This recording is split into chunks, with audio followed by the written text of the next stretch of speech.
Ito mga kapare ko ay ang Red Magic 8S Pro at isa pa rin to sa mga nangungunang gaming phone ngayong 2024. Meron tong improved Snapdragon 8 Gen 2, may latest RAM and ROM version, full AMOLED display, massive battery, premium build at kung ano-ano pa na pag-uusapan natin sa video na to. Kaya samahan nyo ako na i-testing itong bad boy na to sa mga games sa madalas nating nilalaro, and also i-check na rin yung iba niyang specification para malaman natin kung sulit pa rin ba talagang bumili ng isang Red Magic 8S Pro after ng 9 months. At mamaya mga kapare ko, may sasabihin ako sa inyong tip na pwede ninyong gawin para makakuha kayo ng isang Red Magic 9 Pro. Kaya kung interesado kayo magkaroon din ng isang malupit na gaming phone, antayin ninyo mamaya yung sasabihin kong tip. Anyway, tara, magsimula na tayo. So, pagdating sa box inclusion na ito mga kapare ko, napaka-straightforward lang. Dahil makikita na agad natin yung ating user manual and warranty card. Nandito na rin kapare ko yung ating hard case na medyo hindi ko nagustuhan dahil mabilis magasgasan. And then sa second layer, makikita agad natin dito yung ating Red Magic 8S Pro. And then sumunod naman dyan kapare ko is yung kanyang social media card, which is andito yung mga QR ng mga social medias ng Red Magic. And then yung last naman is yung ating power brick and ating power cable na Type-C to Type-C, and that's pretty much it. Moving on, ito yung looks ng ating Red Magic 8S Pro. At kung mapapansin niyo dito mga kapare ko, kitang-kita yung pagiging back shape design ng phone na to. Pero kahit na ganun yung shape niya, hindi siya ganun nakakailang hawakan mga kapare ko. Unlike sa ibang mga naka-box type shape design na medyo matalas or medyo sharpy kapare ko yung gilid or yung kanto ng phone. Kaya kapag hinahawakan natin, medyo nakakailang ng konti dahil masakit sa kamay unless gumamit tayo ng jelly case. Unlike dito sa Red Magic 8S Pro na smooth yung kanyang gilid or yung kanyang kanto na parang medyo curvy ng konti pero box type design pa rin. Pagdating naman sa sides ng phone na to, unahin natin yung right side. Makikita natin dito yung kanyang shoulder triggered buttons na kung saan nakadesign to na gamitin para sa mga shooting games sa madalas ating nilalaro kagaya ng CODM and also Warzone Mobile. And usually napaka-responsive nito dahil meron na itong 520Hz touch sampling rate na kung saan napaka-sensitive ng trigger nito kaya hindi ka magkakaroon ng misclick or mistouch kahit na pasmado ka. Dito rin sa right side makikita natin yung kanyang air cooling system which is tinatawag na high-speed turbo fan na kung saan meron tong 20,000 RPM mga kaparekoy na binubuo ng 59 blades. And usually mga kaparekoy, hindi lang yan basta design dahil totoong nakakapagpalamig siya ng device natin lalo na kapag naglalaro tayo ng mga heavy game. Dito rin sa right side makikita natin yung ating power button, isang microphone, and then nandito na rin kaparekoy yung ating dedicated gaming switch na kung saan kapag tinagal on mo to, automatic na papasok tayo sa gaming mode ng device na to at lahat na makikita mo dito is all games. And sa loob nito mga pare ko ay meron tayong mga enhancement features na pwedeng gamitin kagaya ng network settings, screen settings at kung ano-ano pa. Mamaya mas pag-uusapan natin yan. Anyway, pagdating naman sa bottom side nito mga pare ko, makikita natin dito yung ating SIM card tray, isa ulit na microphone at yung ating USB-C charging port and then isang speaker. And then sa left side naman nito makikita natin yung ventilation duct niya or yung kapartner ng ating turbo fan. At nandito na rin mga pare ko yung ating volume rockers. Pagdating naman sa top side nito, nakakatuwa dahil meron pa rin tayo ditong audio jack or audio port. Nandito na rin kapare ko yung ating isa pang microphone and also yung ating speaker na isa pa. Dahil ito ay naka dual speaker mga kapare ko at pagdating sa kanyang sound quality ay okay na okay. Ito yung sample.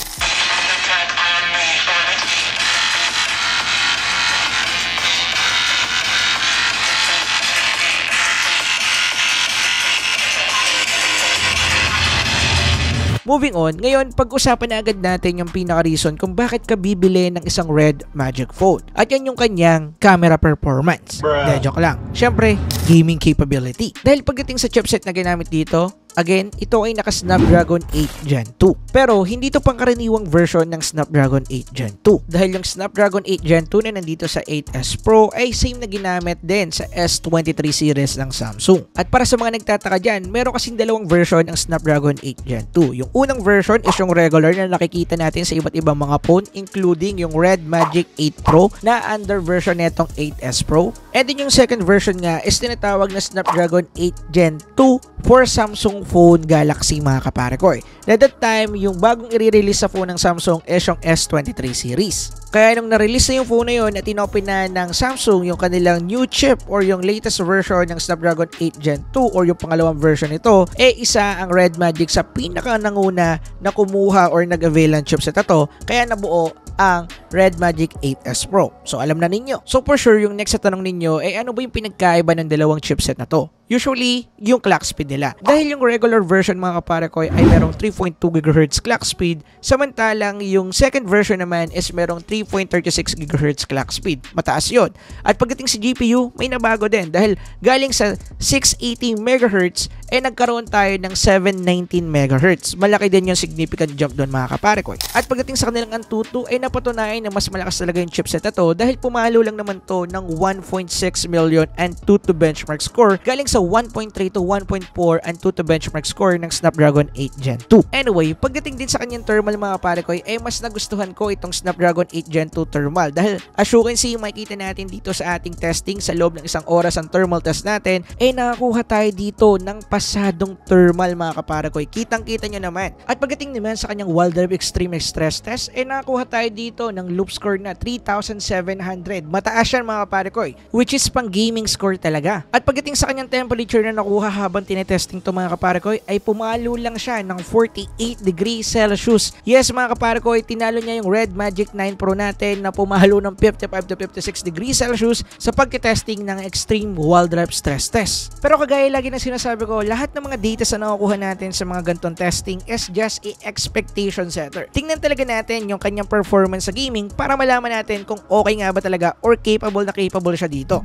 Pero bago yun, daanan natin ng mabilis lang yung kanyang mga gaming features na pwede natin gamitin habang naglalaro tayo ng mga games dito. So kapag nag-open na tayo ng game na lalaroin natin, kinakailangan nyo lang kapare ko i-swipe left para lumabas yung kanyang gaming menu. So dito sa part na to, halos lahat ng mga settings na nandito is nakaka-apekto sa gaming capability ng device natin. Unang-una dito sa right side, nandito yung kanyang notification settings. Pwede tayo mag-block ng notification or i-allow yung notification. Nandito na rin kapare ko yung ating mga refresh rate priority, control din sa ating pan, and also doon sa RGB light sa likod ng phone natin. Kasi yung Red Magic na name ay meron dyang RGB which is pwede nating i-turn on kapag nasa gaming mode tayo or hindi. It depends on us. And then nandito na rin yung ating bypass charging settings. Nandito na rin kapare ko yung ating refresh rate settings, Wi-Fi control, at kung ano-ano pa. Basta lahat ng mga settings na alam ninyo na makakatulong sa gaming performance natin is nandito. So dito naman sa left side mga pare ko, nandito naman yung ating phone performance settings na kung saan pwede nating i-adjust yung performance ng device natin habang naglalaro. Usually meron siyang 4 na mode pero 3 mode lang yung makikita natin dito. Unang-una yung Eco mode which is ito power saving mode. Kapag naglalaro tayo ng mga hindi ganong kabigatang game, pwede nating i-set up sa Eco mode yung performance ng device natin which is medyo limited or mababa yung clock speed na gagamitin sa phone natin para syempre lessen din yung ma-consume na power nito. Next naman mga kapare ko is balance mode na kung saan syempre ibabalance niya yung performance ng device natin. Medyo mag-aangat to ng konting clock speed or magagamit yung konting performance ng device natin unlike sa Eco na mababa talaga. Dito medyo mild na siya or pwede na natin siyang gamitin sa mga madadalas nating nalalarong game kagaya ng Genshin Impact or kung ano-ano pa na medyo mabigat. Next naman is Rise mode mga kapare ko. Lahat ng gaming interaction pagdating sa device natin is mas i-improve niya. Pagdating sa speaker, mas lalakasan niya. Pagdating sa gaming capability ng device natin, mas i-unleash niya yung kaya na itong ibigay or yung kaya niyang isagad. Pagdating sa mga high graphical settings games or mga graphics game, ibibigay niya yun sa atin. Yun nga lang mataas ang power consumption neto and also mas mabilis uminit yung device natin. And then meron pa tayong isang settings which is medyo tago. Kailangan nyo pang ibaba yung nasa left side natin dito. I-browse down nyo at makikita nyo yung tinatawag na Diablo mode. So dito sa mode na to mga pare ko, isasagad nyo yung clock speed na pinakakaya ng clock speed ng ating CPU. Meaning tinanggal niya na yung barrier or yung harang para ma-max out natin yung pinaka-clock speed ng device natin dito to the point na kayang-kaya na natin maglaro ng games lang walang lag and FPS drop. However, masyadong malakas po ito mag-consume ng power and also mas mabilis uminit dahil nga wala na siyang limiter. Ibig sabihin, wala na magli-limit sa kanya na kinakailangan nyo mag-cooldown or etc. Kaya mas mabilis uminit yung device natin. So yun lang naman yung kanyang gaming settings at napakadaming mga useful settings dito. Anyway, ngayong napaliwanag ko na sa inyo lahat, ngayon pag-usapan din natin yung kanyang gaming capability. So yung unang-una ko nilaro dito mga kapare ko, pinakabagong game ngayon at marami mga nagre-request, Warzone Mobile. Pagdating sa kanyang supported graphical settings dito, may high graphics sa tayo dito unlike sa ibang mga phone na wala. At pagdating sa kanyang FPS settings, naka no limit FPS tayo dito, meaning kung ano yung kayang ibigay ng device natin, yun yung kanyang ipo-project. And pagdating sa kanyang gaming capability mga pare ko, ako na nagsabi sa inyo, napaka-smooth ng gaming experience ko dito. Natry ko na itong laruin din sa Poco X6 Pro pero hindi ganun kaganda yung kanyang FPS doon. Medyo bumababa siya ng below 60, minsan pumapalo siya ng 48, 42, nagta-38 sometimes. Pero dito mga pare ko, palag-palag tayo sa Red Magic 8S Pro. By the way, almost the same lang sila ng lakas ng chipset kasi nasa 1.6 million din yung Antutu benchmark score nun. However, syempre mas capable capable yung Snapdragon 8 Gen 2 dahil nga medyo mas optimized to ng DHamax sa MediaTek chipset. At makikita natin yun dito mga kaparakoy. Kitang-kita nyo naman ang smooth ng gameplay natin. At pagdating sa kanyang FPS, pumapalo to ng 85 FPS pero hindi siya nagpe-permanent 85. Naglalaro yung FPS niya sa 70 hanggang 80. Sometimes bumababa siya ng 67, 65 at saka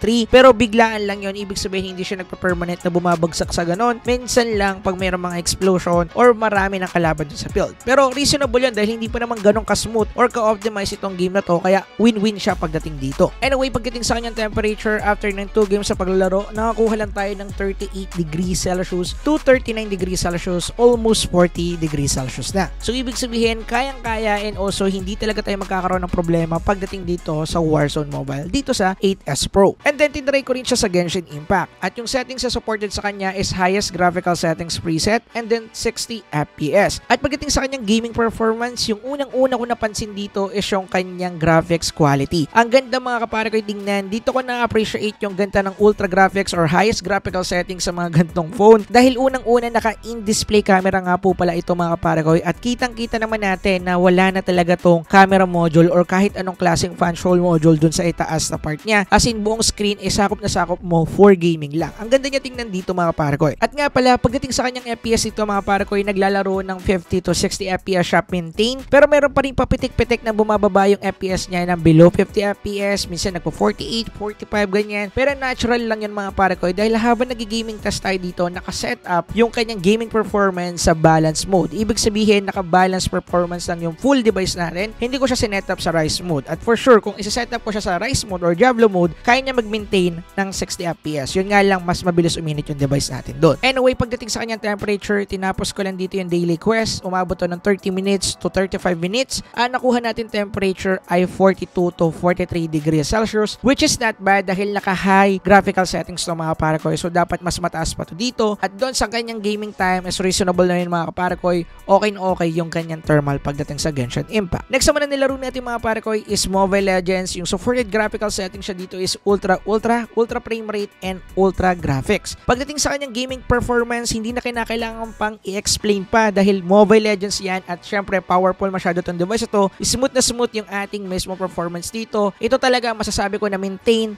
120 FPS pagdating dito sa Mobile Legends. Pero meron pa rin mga times na bumaba siya ng 118 and 119 FPS which is reasonable pa rin naman at nangyayari lang yon kapag maraming clash. Pero kagaya ng sinabi ko, no need to explain pa pagdating dito sa Mobile Legends dahil syempre hindi naman to ganong kabigatan at masyadong malakas yung device natin para dito. Kaya smooth na smooth siya dito at nag-maintain siya sa 120 FPS. After ng one game natin, ito nga pala yung nakuha natin na temperature. Nakakuha tayo ng 38 to 39 degrees Celsius at hindi na yung masama mga parakoy dahil malamig na yan pagdating sa mga smartphone. Wait ng mga parakoy, pause lang muna saglit sa ating gaming test. Ito yung tinutukoy ko kanina sa intro na good news, sasabihin ko na sa fort na to. Sabi ni Red Magic mga kaparakoy, magpapag-giveaway daw siya ng mga bago and latest nilang products kagaya ng Red Magic Pro, yung bago nilang phone cooler and also yung kanilang earbuds at kung ano-ano pa. Dahil yan sa 6 years anniversary ng Red Magic ngayon, dahil umabot na nga sila ng 6 na taon at para makasali mga kaparakoy, napakasimple lang. Kinakailangan yung i-click yung link dyan sa description at mapupunta kayo sa page na to. And then dito, kinakailangan nyo lang i-enter yung inyong email address para makasali kayo kaparakoy sa ating event. After nyong i-enter yung email ninyo, by the way, make sure na active yung email or ginagamit nyo talaga. And then kung nakapaglagay na kayo ng email, i-click nyo lang yung join now and then okay na tayo. Meron na kayong entry. And then yung next step naman is i-follow ninyo yung Red Magic Global sa TikTok and then lahat ng mga latest post nila doon, kailangan nyo lang mag-comment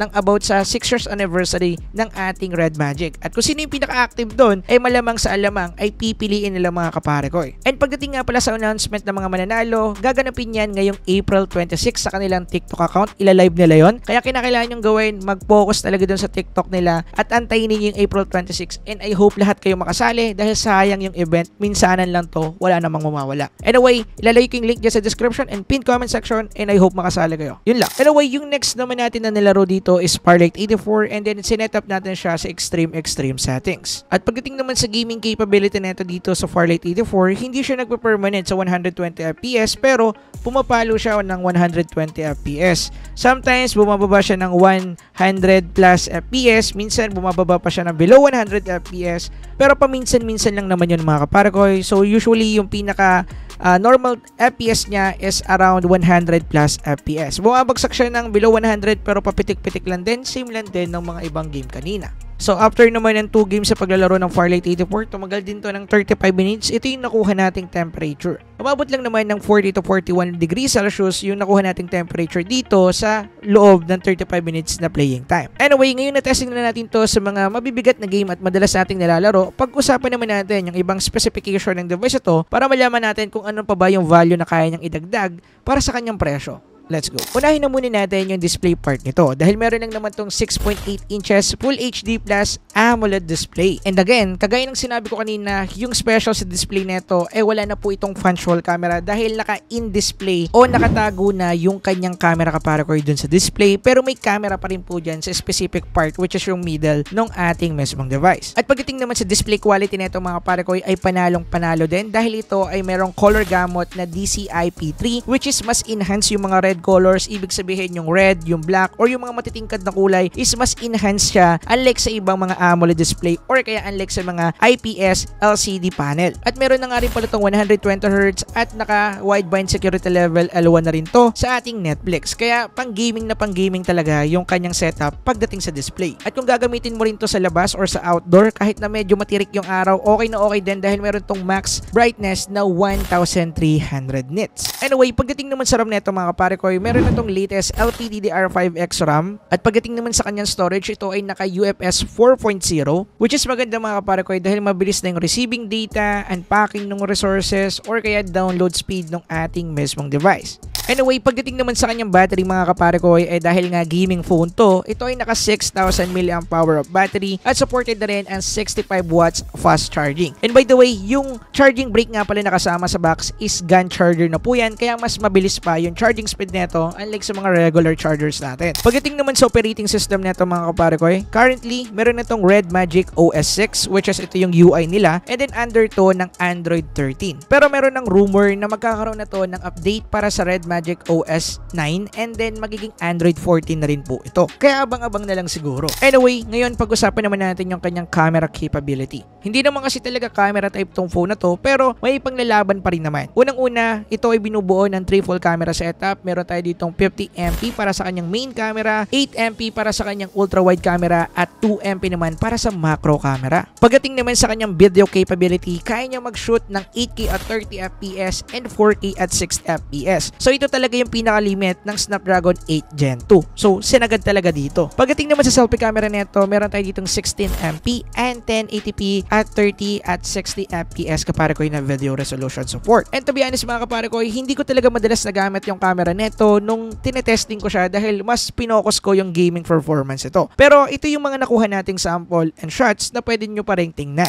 Pagdating sa main camera nito mga kaparakoy, pwede naman yung kanyang main camera pagdating dito sa kanyang photo quality dahil saturated and vibrant naman yung kulay, hindi din over-enhance at hindi din naman masyadong wash out yung kulay niya. As in nandun, pang mid-range level, pwede na. Pagdating naman sa video capability niya naman, smooth naman to and also stable naman dahil meron na rin tong built-in stabilization. At para sa akin, quite smooth and useful naman yung kanyang video capability dahil pang mid-range level na din. Yun nga lang, pagdating sa kanyang selfie camera, dito tayo nagkaroon ng konting problema. Dahil pagdating sa kanyang quality mga kaparakoy, medyo blurry at medyo pangit talaga tingnan. Napaka-pixelated ng photo and yung kulay, hindi mo na rin malaman kung natural pa ba or hindi dahil masyadong wash out. Sobrang soften nung kanyang balat. Wala ko nakikitang kahit anong sharpness dun sa mismong photo. Talagang pangit siya in overall. Pagdating sa kanyang video capability, the same lang din sila ng quality ng kanyang camera. Wala pa rin, blurry and also hindi ganoon din ka-okay yung kuha. Basta in overall, kahit anong phone brand basta gumamit ng in-display camera, talagang medyo pumapangit yung quality nila dahil wala pang magandang hardware para dito mga kaparakoy para mapaganda pa rin yung kanyang photo quality kahit na in-display yung ating camera. So siguro sa mga susunod na taon, mai-improve na to ng Red Magic or ng kahit anong brand na gagawa ng in-display camera pagdating